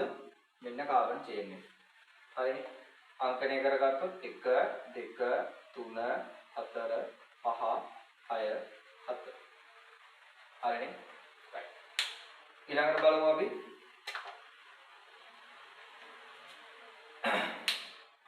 දැන් මෙයයි මේ දිත්ත බන්ධනේ ඉන්නවා ඊළඟට මෙතන ආදේශිත කාණ්ඩයක් ඉන්නවා. හරිද? ඉස්සෙල්ලා දැන් දිත්ත බන්ධනයි ආදේශිත කාණ්ඩයි ඉන්නවා නම් මම මෙතනම මේකත් පැහැදිලි කරගෙන යනවා. හරි? දිත්ත බන්ධනයි ආදේශිත කාණ්ඩ දිත්ත බන්ධන විතරනේ දිත්ත බන්ධන. හරි? එයාලා ඉන්නවා නම් දැන් මෙතන දිත්ත බන්ධනේ ඉන්නේ. ආදේශිත කාණ්ඩත් එක්ක ඉන්නකොට ඔයා ඉස්සෙල්ලා පෙන්නන්නේ. හරිද? හොඳට මතක තියාගන්න. ඉස්සෙල්ලා ඔයා නාමකරණය කරලා පෙන්නන්නේ ආදේශිත කාණ්ඩ ටික. හරිද? හොඳට මතක තියාගන්න. ආදේශිත කාණ්ඩ ටික තමයි නාමකරණය කරලා පෙන්නන්නේ. හරි? right. එතකොට මම මේ කට්ටිය ටික දැන් අංක නාමකරණය කරලා පෙන්නන්න යන්නේ නැහැ. මොකද දැන් ඔයා දන්නවා මේ කට්ටිය 5 මෙතන ගත්තොත් එම් බ්‍රෝමීන් ඉන්නවා. මෙතන පස්වෙනි කාබන් ගාව අයඩින් දෙන එක. එතන ඩයිඅයඩෝ කියලා 5 ඩයිඅයඩෝ කියලා ඉන්නේ. මෙතන උතර 2 නයිට්‍රෝ කියලා ඉන්න ඕනේ. හරිනේ. ඒ ටික දන්නවනේ. මෙතන 6 බ්‍රෝමෝ. right. දැන් මට ඕනේ ඒක නෙමෙයි පෙන්නන්න. මෙන්න මේ කෑල්ල පෙන්නන විදිය. මෙන්න මේ කොටස පෙන්නන විදිය. හරි. මේ කොටස පෙන්නනකොට ඔයා මේ දිත්ත බන්ධනය බැඳලා තියෙන කාබන් පරමාණු මොකද්ද කියලා කියන්න වෙනවා. ඒතකොට 1යි 2යි 3යි. තුන්වෙනි කාබන්නේ තුන්වෙනි කාබන් ගාව දිත්ත බන්ධනයක් තියෙනවා. එහෙනම් තුන්වෙනි කාබන් ගාව දිත්ත බන්ධනයක් තියෙනවා නම් වාර පෙන්නන්න වෙන්නේ 3 මෙතන තියෙන දිත්ත බන්ධනයක් නම් මම මොකක්ද දාන්න ප්‍රත්‍යය? ENE කියලා. කොහමද? 3ENE 3ENE පැහැදිලිද? right 3ENE ඊළඟ ත්‍රිත්ත බන්ධනයක් තිබුණාත් ඉතින් කතාව මොකද වෙන්න ඕනේ? YNE වෙන්න ඕනේ. 3 තුන්වෙනි එකනා ගාව ත්‍රිත්ත බන්ධනයක් තියෙනවා YNE. පැහැදිලිනේ? දැන් මෙතන මම අරගෙන තියෙන ත්‍රිත්ත බන්ධන. right. දැන් මම මේ කැලල ආදේශිත කාණ්ඩත් එක්කම ඔයාට නාමකරණය කරලා පෙන්නනවා. හරි? සම්පූර්ණ නාමකරණය නෙමෙයි තාම. ආදේශිත කාණ්ඩයි ඊළඟට දිත්ත බන්ධනම ත්‍රිත්ත බන්ධන තියෙනකොට කතාව මම මේ පැහැදිලි කරන්නේ. right. එතන ඔයාලට තේරෙනවා මෙතන එනවා පස්වෙනි කාබන් ගාව තියෙනවා අයඩින් දෙකක්. එතන මේ අයඩෝ බ්‍රෝම්. right. මෙයාන ඉස්සලා ගන්න ඕනේ. එහෙනම් මට මෙයාව ලියන්න වෙන්නේ කොහොමද? 6 නේ. 5 වෙනි එකනා ගාව ඉන්නේ 6 බ්‍රෝමෝ. ඒ බී අකුරෙන් ඉස්සලා තියෙන්නේ 6 බ්‍රෝමෝ ඊළඟට 2 ඊළඟට ඩයිඅයඩෝ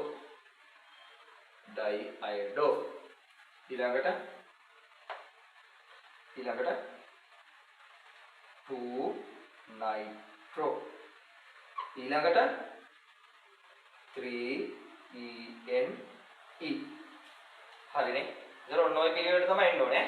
ඉස්සලා ආදේශිත කාණ්ඩ එක පෙන්නලා ඊට පස්සේ තමයි මොකද වෙන්න ඕනේ? දිත්ත බන්ධන ගැන සඳහන් කරන්නේ. හරිනේ. හොඳට ඔලුවට දාගන්න එක. ඉස්සලා ආදේශිත කාණ්ඩ එක පෙන්නනවා ඊට පස්සේ තමයි දිත්ත බන්ධන ගැන කතාවට බහින්නේ. පැහැදිලිද? right. මම හිතනවා ඒකත් ඔලුවට යන්නේ නැති කියලා. 3ENE. හරි. රයිට්. ඔකේ තව ඉස්සරහට කතා තියෙනවා. හොඳේ. ඒවා වෙන වෙනම බලමු. ස්ටාර්ට් එක.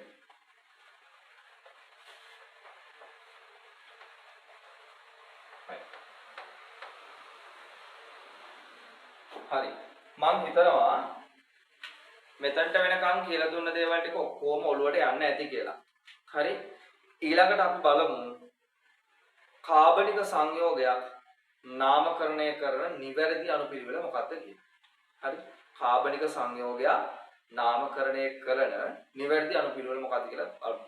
දැන් මේ වෙනකන් අපි ඔය තනින් අපිට ඕන කරන කැලේ ටික විතරනේ අපි බැලුවේ. ඊට පස්සේ මේ ඔක්කොම කරුණු ටික එකට එකතු කරලා අවසානට අපි නාමකරණයක් කරගන්න ඕනේ. සම්පූර්ණ කාබනික සංයෝගයම නාමකරණය කරගන්න ඕනේ. හරිද? එතකොට මේ වගේ සම්පූර්ණ කාබනික සංයෝගයක් නාමකරණය කරගන්නකොට පාවිච්චි කරන්න ඕන පියවරවල් කීපයක් තියෙනවා. අන්නේ පියවරවල් ටිකක් බලාගෙන යන්න. හරි මම පොදුවේ ඔයාට පියවරවල් කීපයක් කියනවා. මේක හැබැයි හැම තැනකටම අදාළ වෙන්නේ නෑ මේ විදියට.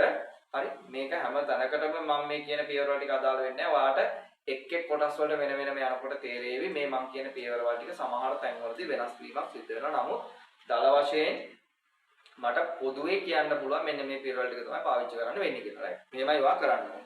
පළවෙනිම දේ තමයි හරිද? පළවෙනිම දේ තමයි ඔයා කාබනික සංයෝගය නාමකරණය කරනකොට පළවෙනියෙන්ම පටන් ගන්න ඔයාගේ ආදේශිත කාණ්ඩ නාමකරණය කරන්න. හරිද? මොකද්ද මම කිව්වේ? ආදේශිත කාණ්ඩ නාමකරණය කරන්න පටන් ගන්න. හරිද? ඊළඟට ආදේශිත කාණ්ඩ නාමකරණය කරලා ඉවර වෙලා ප්‍රධාන කාබන් දාමයට හිමි නාම මූලය දෙන්න. ප්‍රධාන කාබන් නාමයට හිමි නාම මූල ප්‍රධාන කාබන් දාමයට හිමි නාම මූලය දෙන්න. හරි? ඊළඟට සංතෘප්ත අසන්තෘප්තව. ඒ කියන්නේ ද්විත්ව බන්ධන හෝ ත්‍රිත්ව බන්ධන පවතිනවා නම් ඒ ද්විත්ව බන්ධන හෝ ත්‍රිත්ව බන්ධන පවතින ස්ථාන සම්බන්ධව සඳහන් කරන්න. ඊළඟට අවසානයේට ප්‍රධාන ක්‍රියාකාරී කාණ්ඩයට හිමි නාම මූලය ලබා දීලා අවසන් කරන්න. right මම හිතනවා මම ওই කිව්ව දේවල් කාටවත් තේරුනේ නැති වෙති කියලා. මොකද ඒක එහෙම වෙන්න ඕනේ. මොකද මම මේ කිව්ව පියවරවල් ටිකත් එක්ක හරියට මම කරලා පෙන්නුවාට පස්සේ තමයි ඔයාලට ඔබ තේරෙන්නේ. right අපි බලමු එහෙනම් මම මේ කිව්ව දේ කොහොමද අපි ප්‍රැක්ටිකලි පාවිච්චි කරන්නේ කියලා. හරි